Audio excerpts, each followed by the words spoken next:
Ама, моля ви се, вижте, тези работи не си заслужават с... Излишен. И моля, повярвайте на стария човек. Всичко това скоро ще мине. Няма да мине. Ще мине, ще мине. Но има и последствия. Разбира се, че има ли поправимо е. Ама защо бързате толкова млади хора? Да, не съм бързала. Колко искам много. Пак не скъсаха.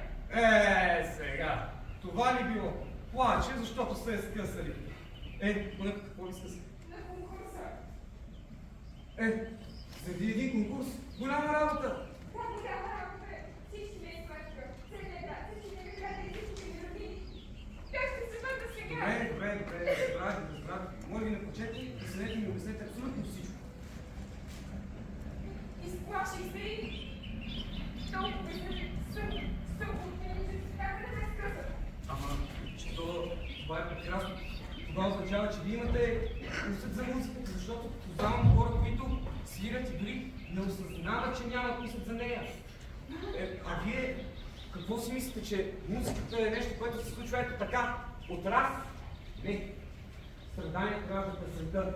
Музиката, млада Богданова, е нещо, което трябва да се достигне след много страдания, мъки и падения. Всички тези велики композитори, които ние познаваме и обичаме, са били на дъното. И след това са били горе. След абсолютно всичко, което са минали. Даже това е физика. Аз даже самия си спомня един мой изпит, как аз бях малко доктор. Вие да не сте? Съм нещо такова. Друга професор не ви познах. Вижте сега, вашата да се успокои, нали така? След пак има и второ послушване. След 3 месеца. След 3 месеца. Хубаво. За 3 месеца ти сфоткал, като имам нещо. И сега, казвам, чието да поспита малко и след на следващия ден с здрави сили и води започнете наново. Нали? Хайде, видим успех. Благодаря ви. Добре, професор. Кажете.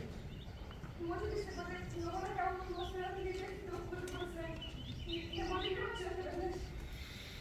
Вижте, вие много добре знаете, че някои работи при мен са имат ми малко повече и вече не съм на същата възраст, както преди.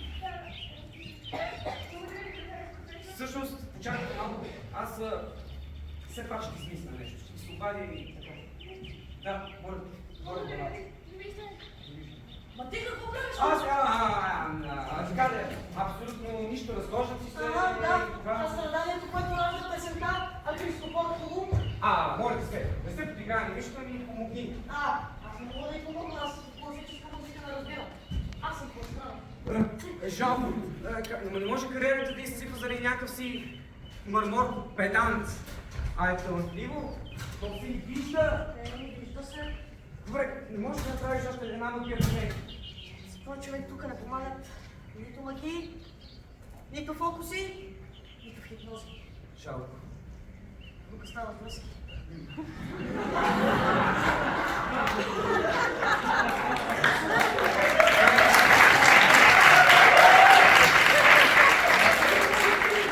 Аз ти помогна. Да, ти, един от нашите най-известни професори, един от нашите най-известни педагози по пиано, ти ще ми помогнеш, естествено. Как? Ама чакай. Как? Айде, давай. Чакай. Как така ще ти помогна? Ама не трябва да направиш нещо. Трябва по-голяма брада. Брадата ти трябва, така си супер. Така си супер. Добре. Давай, аз, ти. Да, ти.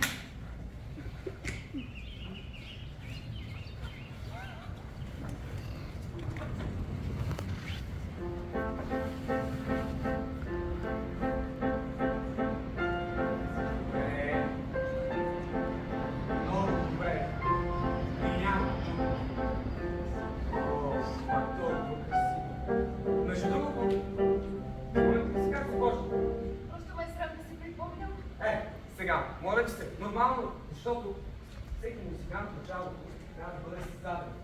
Естествено, трябва малко външно вън. Нали така? Да. Така. Чакай, я посвяйте още малко. Също. Кое го пако е пренасил това пиано? Да. Говорихме за... сетих се, за пръст. няма как да мислите за пръстите, като трябва да мислите за Моцарт. Моцарт!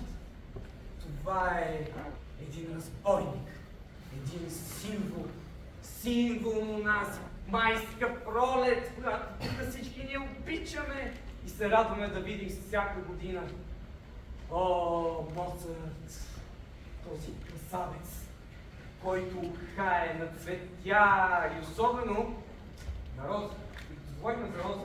Розата и ти воли, нали? Но аз никога няма да постигна това. О, вероятно ви вие ще го постигнете. Все пак Моцарт, това е шкембеджиницата си.